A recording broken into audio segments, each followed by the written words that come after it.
Hi all, எல்லாருக்கும் வணக்கம். இந்திய நாள் இனிய நாளாக அமையட்டும். ஆக்சுவலி இது ஒரு லன்ச் ரெசிபி தான். ஒரு ரெடி பண்ணி வச்சுருந்தீங்கன்னா ஒரு 5 to 10 minutes தான் ஆகும். ரொம்ப ஈஸி. அரிசி சோக் பண்ணி வச்சிடணும். காய் கட் பண்ணுற வேலை கூட கிடையாது. வெங்காயம் தக்காளி இது ரெண்டும் தான் கட் பண்ணுற மாதிரி வரும். Easy lunch box recipe. இதுக்கு கூட வந்து நீங்கள் என்ன வச்சாலும் ரொம்ப நல்லாயிருக்கும். லைக் பாயில்டு எக்கு தொக்கு மாதிரி, இல்லை ஆம்லெட், மசாலா ஆம்லெட், என்ன வச்சாலும் ரொம்ப நல்லாயிருக்கும். என்னன்றது நான் உங்களுக்கே லாஸ்ட்டில் தெரியும்.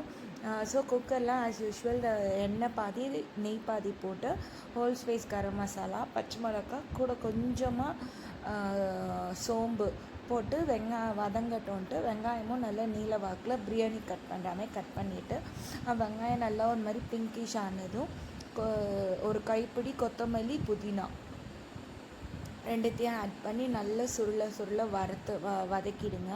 அதாவது ரொம்பவும் வதங்கிடக்கூடாது, லைக் கருப்பு கலர்லேயும் ஆகிடக்கூடாது, ஒரு மாதிரி ப்ரௌனிஷ். அப்புறம் இஞ்சி பூண்டு பேஸ்ட் ஆட் பண்ண பிறகு முடிஞ்ச அளவுக்கு கைவிடாமல் கிளறிட்டே இருங்க. அந்த இஞ்சி பூண்டு பேஸ்ட்டு ஸ்மெல் போகிற வரைக்கும். ஏன்னா அது போட்டாலே பாத்திரம் அடி பிடிச்சிரும். ஸோ அதை அவாய்ட் பண்ணுறதுக்காக. அதுக்கப்புறம் நல்லா பழுத்த தக்காளியை நான் ஒரு 4 தக்காளி எடுத்திருக்கேன். 1.5 வெங்காயம் தான் போட்டேன். 4 தக்காளி நம்ம என்ன ஷேப்லனாலும் கட் பண்ணி போடலாம். நீல வாக்கில், இல்லை ஸ்கொயர் க்யூபாக, இல்லை நம்ம ஜஸ்ட்டு கையிலேயே இது பண்ணி ஸ்மாஷ் பண்ணியும் புளிக்கு கரைக்கிற மாதிரி போடலாம். அதுவுமே இன்னும் டேஸ்ட்டாக இருக்கும். இல்லை மிக்சியில் அரைச்சும் போடலாம். நான் இந்த வாட்டி இந்த மாதிரி பண்ணியிருக்கேன்.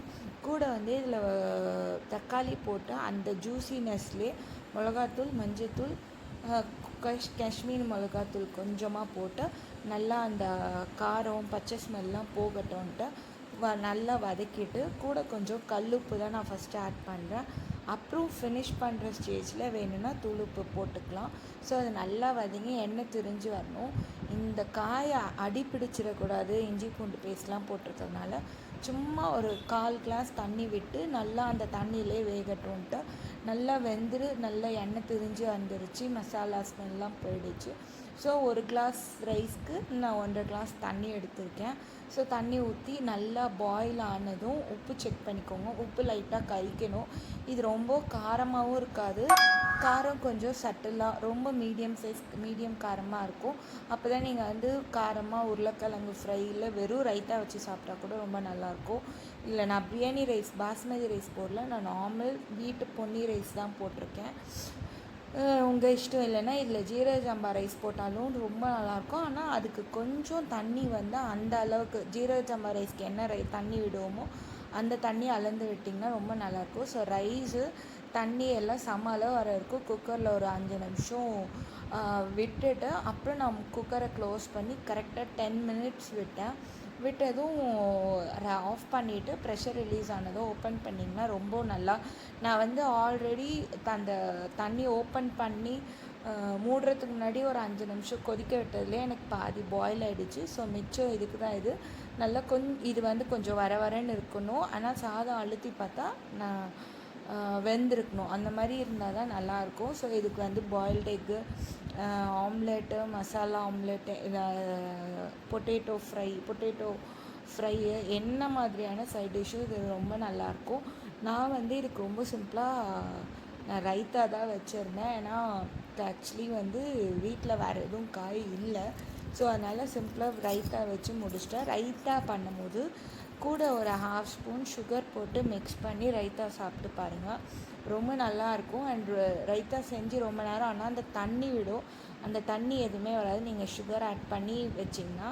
அண்ட் ஈவினிங் ஸ்நாக்ஸ்க்கு வந்து சரி மத்தியானம் ரொம்ப இதுவாக பண்ணலன்ட்டு ஈவினிங் மோமோஸ் பண்ணலான்ட்டு, ஸ்டீம் மோமோஸ் தான் பண்ணலான்ட்டு எல்லாம் ரெடி பண்ணிகிட்ருக்கேன். ஆஸ் யூஷுவல் வெங்காயம், பச்சை மிளகா, என்கிட்ட இஞ்சி பூண்டு முழுசாக இல்லை கட் பண்ணி போட. ஸோ அதனால நான் இஞ்சி பூண்டு பேஸ்ட் போட்டு அந்த ஸ்மெல் போகிற வரைக்கும் நல்லா வதக்கிட்டேன். எண்ணெய் இதுக்கு ரொம்பவே தேவைப்படாது. நான் மொத்தமே 1 ஸ்பூன் எண்ணெய் தான் அதில் யூஸ் பண்ணேன்.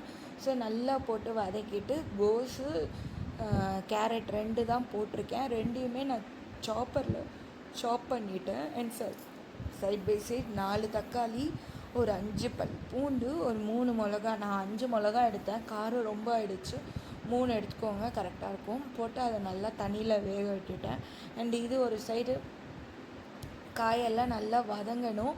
கொஞ்சம் தண்ணி விட்டு கூட கொஞ்சமாக soya sauce, black pepper, vinegar போட்டு தூள் உப்பு போட்டு நல்லா அந்த ஒரு மாதிரி ஜூஸியாக இருக்க மாதிரி, ஆனால் ரொம்ப ரொம்ப சொதன்னு ஆயிடுச்சுன்னா உள்ளே ஸ்டஃபிங் பண்ண கஷ்டமாயிடும். ஸோ அதனால் கொஞ்சம் செமி ஜூஸியாக இருக்க மாதிரி போட்டு நல்லா இது பண்ணி எடுத்துக்கிட்டேன், வதங்கட்டோன்ட்டு. அண்ட் மிக்ஸி ஜாரில் தக்காளி, பூண்டு, காஞ்ச மிளகா, நான் கூட கொத்தமல்லி போட்டிருக்கேன். அதுதான் நான் பண்ண தப்பு. சட்னி கலரே மாறிடுச்சு, ஆனால் டேஸ்ட் நல்லா தான் இருந்துச்சு. ஸோ மோமோஸ்க்கு டவ் ரெடி பண்ணிட்டேன். ஆஸ் யூஷுவல் மைதா மாவு, கொஞ்சமாக உப்பு, கொஞ்சமாக எண்ணெய் விட்டு, அப்புறம் கூட கொஞ்சம் தண்ணி விட்டு பிசைஞ்சி சாஃப்டாக ஒரு 10 மினிட்ஸ் அதை விட்டுட்டேன். ஸோ இப்போது நல்ல தின் ஸ்லைஸாக நம்ம இந்த மாதிரி ரோல் பண்ணி இதில் வந்து மோமோ ஸ்டஃபிங்கை வச்சு, இது வந்து நான் யூடியூப்பில் பார்த்த ஒரு இது, ஜஸ்ட்டு இன்சர்ட் பண்ணி பிஞ்ச் பண்ணுறது. ஸோ அது வந்து ஒரு நல்ல இந்த லீஃப் ஷேப் வந்துச்சு. ஸோ அது ரொம்ப பார்க்கவும் நல்லா இருந்துச்சு. எனக்கு இதான் ஃபஸ்ட் டைம் நான் பண்ணுறேன். ஸோ அந்தளவுக்கு எனக்கு இந்த ஸ்டஃபிங்கில் ரொம்ப இதுவாக இருந்துச்சு. ஸோ நீங்கள் பண்ணும் போது உங்களுக்கு பிடிச்ச ஷேப்பும் பண்ணுங்கள், இல்லை இது பண்ணி பாருங்கள், ரொம்ப நல்லா இருந்துச்சு. அண்டு நான் வேறு எந்த ஷேப்பும் ட்ரை பண்ணல. அண்ட் நார்மல் நம்ம கொழுக்கட்டை செய்கிற அந்த ஷேப் ஒன்று ட்ரை பண்ணியிருந்தேன், சர்க்கிளாக பால் மாதிரி.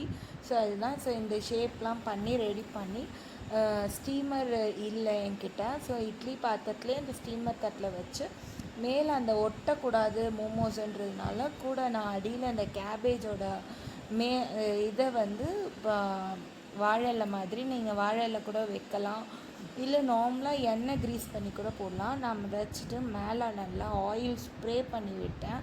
ஸோ அது நல்லா சாஃப்டாக அந்த ரப்பரியே ஆகாமல் இருந்துச்சு. ஒரு 15 to 20 மினிட்ஸ் இது பண்ணேன். தேங்க்ஸ் ஃபார் வாட்சிங்.